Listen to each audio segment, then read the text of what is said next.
toi ambitieux, salut à toi ambitieuse, bienvenue sur ma chaîne, ou plutôt devrais-je dire bienvenue sur ta chaîne.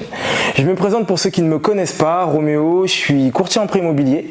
J'accompagne les particuliers et les investisseurs dans l'achat d'une résidence principale ou d'un investissement locatif. L'objectif de ma chaîne, il n'est pas compliqué, c'est de donner quelques petites astuces qui vont te permettre, comme on dit dans le jargon, de shooter ton prêt immobilier et de l'avoir dans les meilleures conditions. Aujourd'hui, c'est une vidéo assez spéciale. J'ai l'honneur et le plaisir d'interviewer une de mes anciennes clientes, Alexandra. Bonjour Alexandra. Bonjour Roméo.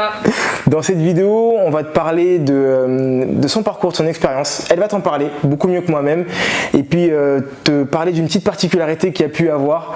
Voilà, tu vas savoir dans quelques minutes. À tout de suite. Alexandra, est-ce que tu peux te présenter, dire quel âge tu as, qu'est-ce que tu fais dans un premier temps? Alors, je m'appelle Alexandra, j'ai 25 ans, Ouais. je suis consultante en communication, spécialisée en relations publiques. D'accord. Je touche à l'événementiel, au partenariat, à la presse. Voilà. D'accord, ça c'est une activité que tu as commencé récemment. Exactement, j'ai commencé à partir de l'été dernier, donc été 2019. D'accord. Et donc avant ça, j'étais chef de publicité dans une radio. Ok, très bien, c'est à ce moment-là qu'on s'est rencontrés. C'est ça. Tu peux nous parler un petit peu de ton projet, qu'on visitera tout à l'heure d'ailleurs si tu nous le permets. Qu'est-ce que tu as acheté, une maison, un appartement? Alors, j'ai acheté un appartement, Oui. donc, dans les Hauts-de-Seine, donc à Villeneuve-la-Garenne. D'accord, ok, très bien. On va rentrer un peu plus dans le détail, on va parler un peu de l'expérience. Comment on s'est rencontrés? Est-ce que tu peux nous le dire? Dans quelles conditions et comment ça s'est passé surtout? Alors c'était concrètement du réseau, donc j'ai informé de mon projet immobilier à une de mes amies que je connaissais, qui s'appelle donc Eden. Exactement. Et qui a une entreprise avec deux autres collaborateurs qui mettent en relation donc les investisseurs ou toute personne qui aimerait acheter avec du coup les professionnels de l'immobilier, que ce soit pour la recherche d'un bien ou le financement. Exactement. Ouais. Et donc c'est par ce biais-là que du coup on s'est rencontrés. Exactement. Alors, on va parler un petit peu plus de son expérience. On a eu l'occasion d'échanger un peu tout à l'heure. Qu'est-ce que j'ai pu t'apporter concrètement de plus que tu n'aurais pas pu avoir tout seul ou qu'un autre courtier n'aurait pas pu peut-être passer ou pas? Dis-nous un petit peu, qu'est-ce que tu as ressenti en fait? Déjà, dans un premier temps, c'était juste la connaissance du milieu, que je connaissais pas du tout. Ouais. J'ai la chance d'avoir des parents qui ont acheté très rapidement, mais j'étais beaucoup trop jeune pour savoir les démarches à suivre pour obtenir un bien. Donc, dans un premier temps, je parlerai vraiment de la connaissance en elle-même du milieu que je ne connaissais pas du tout. Et donc ce qui m'a permis déjà de boucher quelques trous comme comment arriver sur un projet, avec combien d'argent je dois aller, quelles sont les démarches à partir du moment où on fait un prêt, enfin vraiment d'avoir cette connaissance là et plus largement un accompagnement assez complet de la demande jusqu'à la signature de mon bien qui s'est fait ouais, on en reparlera ça. Beaucoup de travail, mais ouais, globalement c'est vraiment un accompagnement. Après j'ai pas eu l'opportunité de travailler avec d'autres courtiers ou d'appeler d'autres courtiers parce qu'on m'a directement recommandé des vers moi. Ouais. Donc ça a été relativement assez direct, mais pour entendre d'autres personnes qui ont acheté et qui ont fait appel à des courtiers, je pense que j'ai quand même eu la chance d'avoir quelqu'un d'assez attentif et d'assez pédagogue. Je pense que c'est la chose la plus indispensable quand on achète, surtout pour une première fois, surtout quand on est jeune. Parce que c'est un domaine qu'on connaît pas du tout. Donc j'ai eu vraiment cette chance-là en faisant appel à tes services. Vraiment c'est cool, ça me fait plaisir. En plus c'est enregistré donc je pourrais le revoir à tout moment pour me faire du baume au cœur. Ce qu'il y a de cool avec toi aussi également, ce qu'il y a de bien, c'est que ton âge, t'en parles souvent, mais tu l'as pas vu comme une barrière pour pouvoir acheter. Non. Ça c'est le premier point qui est vraiment important et c'est pour ça que ça me tenait également à cœur de pas là cette fois-ci filmer un projet d'investissement, peut-être qu'il y en aura à l'avenir, mais d'un achat en résidence principale. Parce que tu as 25 ans, donc on avait 24. J'en avais 23. On avait 23 à l'époque. J'avais 23 ans. Tu te rends compte, c'est juste énorme de pouvoir acheter à cet âge-là, d'avoir le courage de se dire vas-y, tu sais quoi, je veux pas payer un loyer ou enrichir un bailleur, j'ai envie d'avoir mon chez moi. Quand je fais un trou dans le mur, j'ai pas peur après par la suite, où je me dis pas faut que je repeigne avant de partir, etc. Exactement.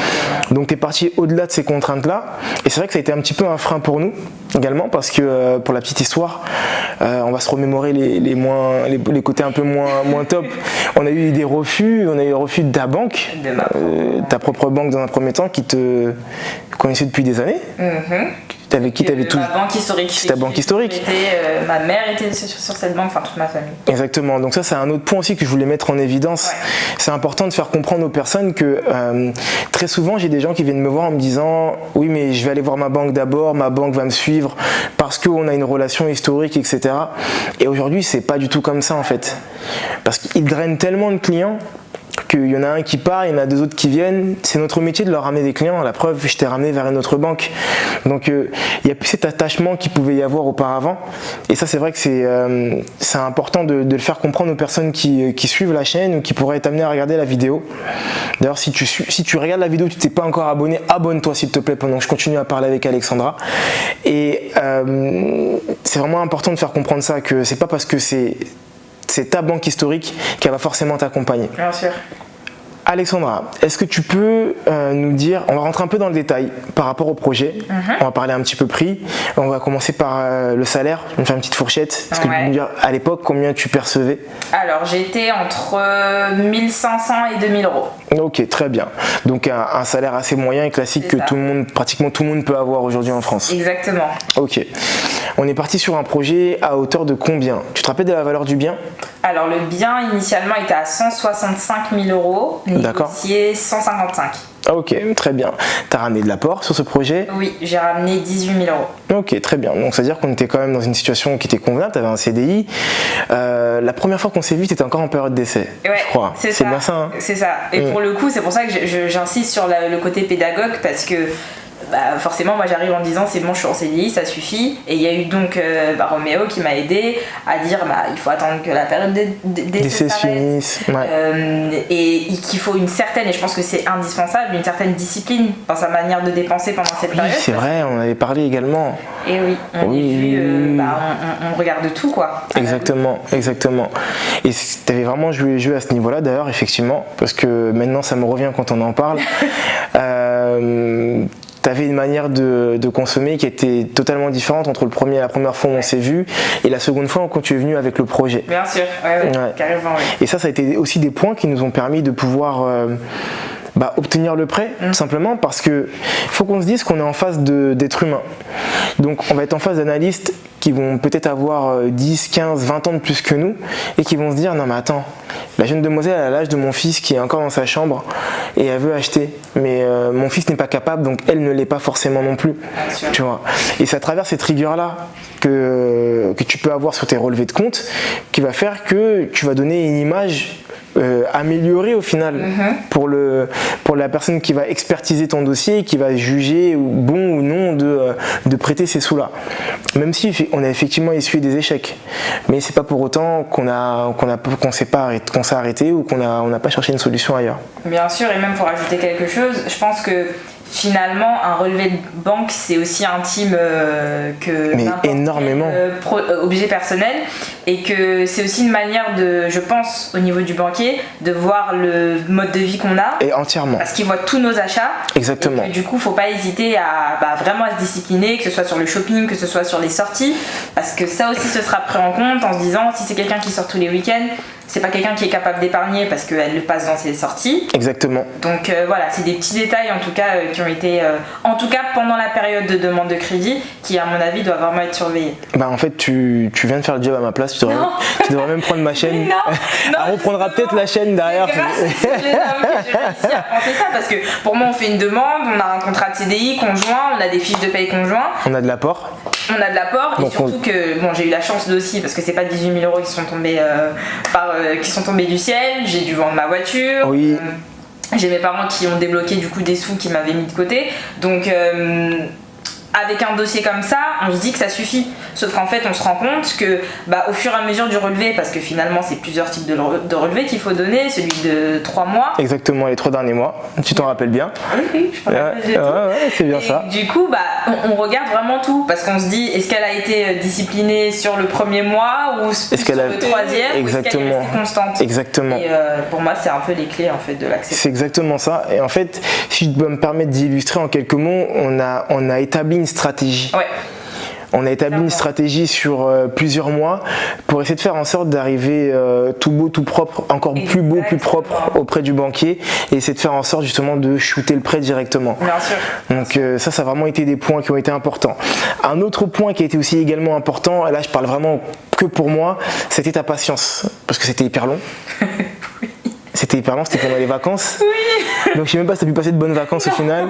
Tu vois, j'ai gâché tes vacances, je suis désolé. Oui, c'est vrai que c'était long. C'était long, mais tu as été hyper patiente et tu as eu énormément confiance en moi. Et ça, je tenais à te le remercier encore. Ouais. Parce que ça peut être anxiogène aussi.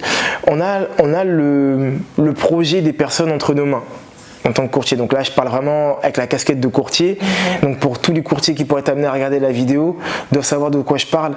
C'est que tu as le projet d'une personne entre ses mains. Tu l'as regardé droit dans les yeux en lui disant « pour moi, ça passe ». Donc naturellement, tu te projettes. La personne, elle s'est projetée. J'imagine que tu devais déjà commencer à sur Ikea, sur Pinterest, pour regarder comment tu allais designer ta maison, etc. J'avais prévu ma crémaillère à telle date, etc. Exactement. Et surtout qu'en plus, on a eu vraiment un gros problème, mais bon, je pense que t'en parles. On va en parler, exactement, on va en parler dans quelques instants, encore un petit peu, et on va t'expliquer la raison du titre, et tu vas comprendre aussi pourquoi, de quoi on parle par rapport à ça. Et tu as été hyper patiente, tu as été hyper confiante en moi, donc pour ça je tenais vraiment à te remercier énormément parce que c'est hyper gratifiant en fait. J'ai été mise dans les bonnes conditions parce que j'ai été patiente, toujours avec sourire, mais la chance que j'ai eue et la chance que j'ai travaillé avec Roméo, c'est qu'il rassure. C'est bête, hein, mais on a beaucoup plus de capacité à attendre quand on a des réponses à nos questions rapidement. Il n'a pas fait le mort qui répondait pas à mes mails parce que de lui-même avait vu qu'il y avait eu des refus. Quand il y a eu un refus, il m'expliquait pourquoi, il m'expliquait la démarche qu'il fallait plutôt faire pour réajuster le tir. Enfin, il y avait de l'échange, ce qui fait que c'est une attente qui se sent pas forcément parce qu'on se dit à mes coups de chaud, je peux l'appeler maintenant et avoir une réponse relativement rassurante. Ouais, en fait, tu dis tout. Tu dis tout. C'est vrai, merci. J'insiste à dire ça parce merci. que je sais que de façon très honnête, on peut se dire elle vient sur sa chaîne pour vendre ses services, mais pas du tout. J'ai aucun intérêt et limite, à partir du moment où je me retrouve dans mon appartement, j'ai même plus aucun intérêt à rester en contact avec Roméo. Mais j'ai tellement aimé mon expérience et je suis tellement reconnaissante du travail qu'il a fait. Que faut pas hésiter à le dire. Merci, vraiment, merci. On va passer à l'autre étape, les raisons du titre. Alors, tu te demandes sûrement depuis le début de la vidéo pourquoi j'ai marqué qu'elle a réussi à acheter un bien en étant à découvert de 150 000 €.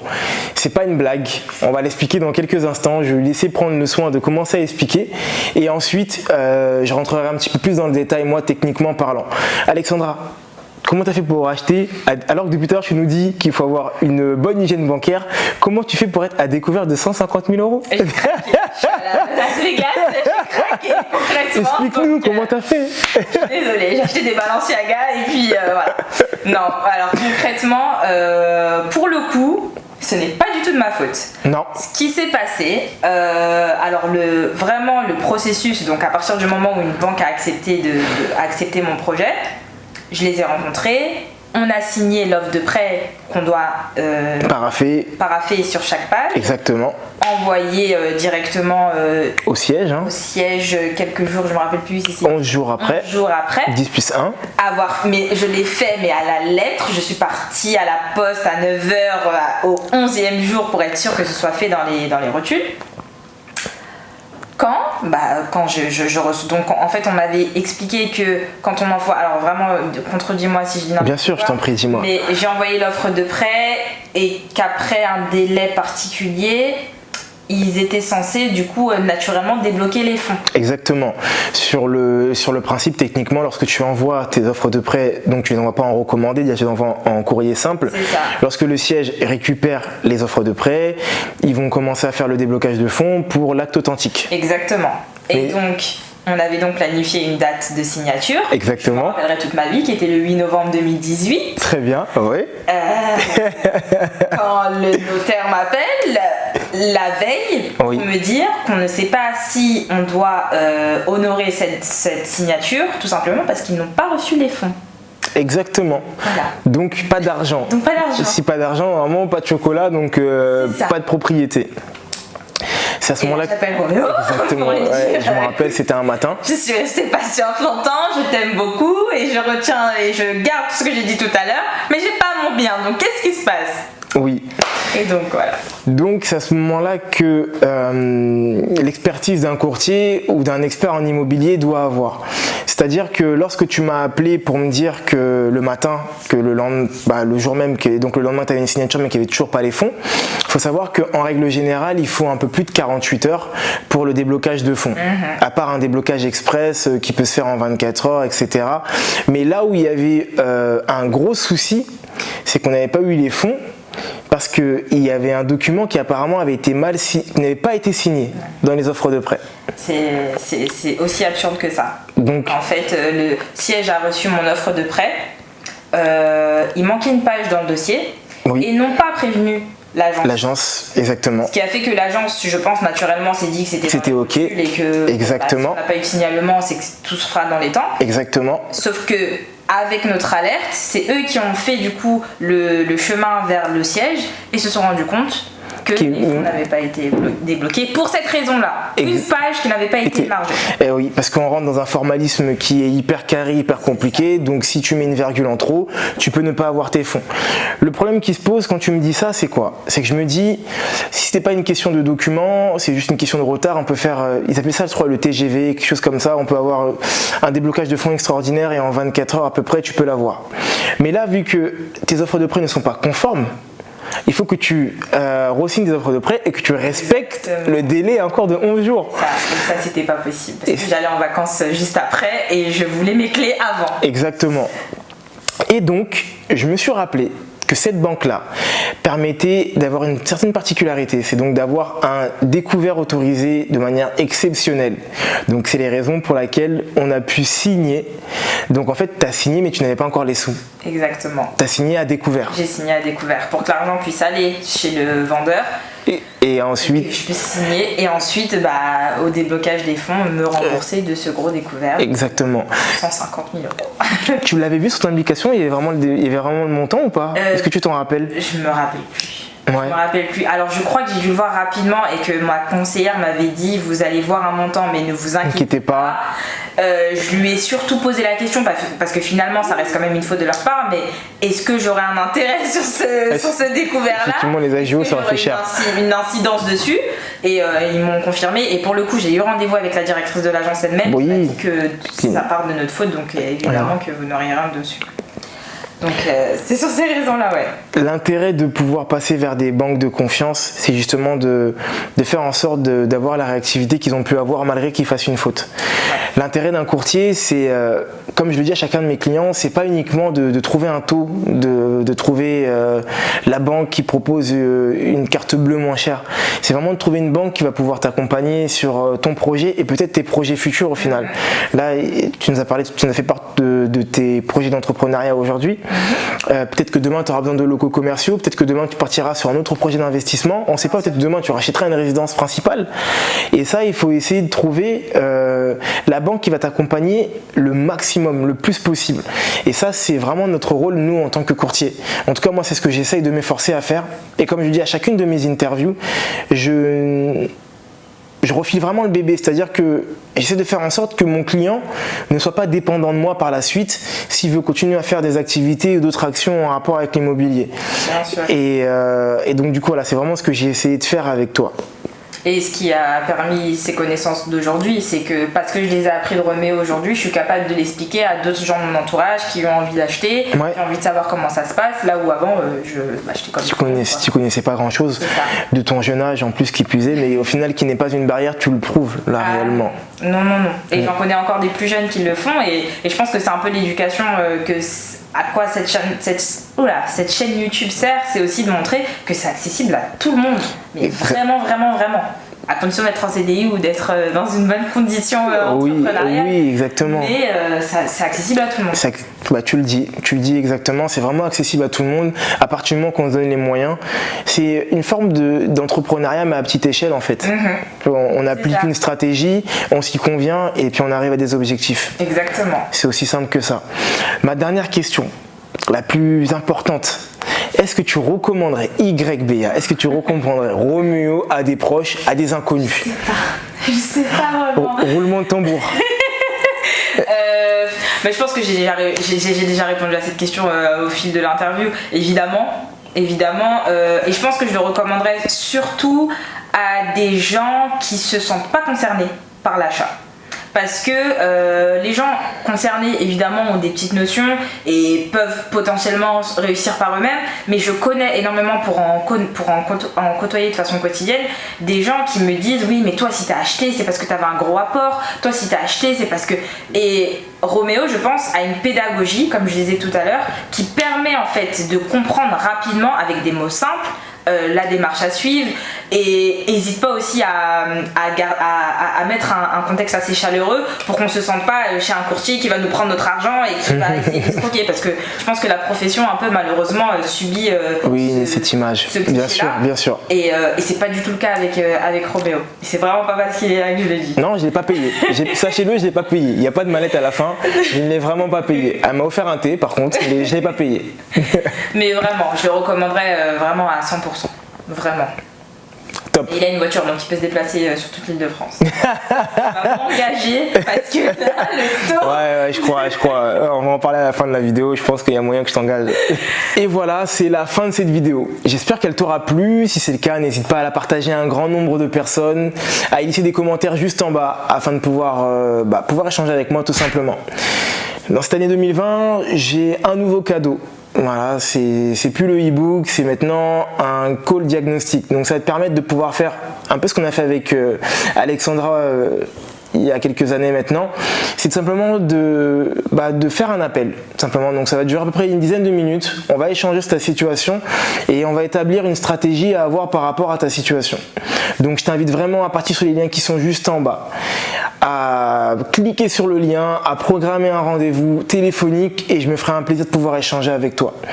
Entre temps, je te souhaite une excellente journée à toi ambitieux ou une excellente soirée à toi ambitieuse ou l'inverse.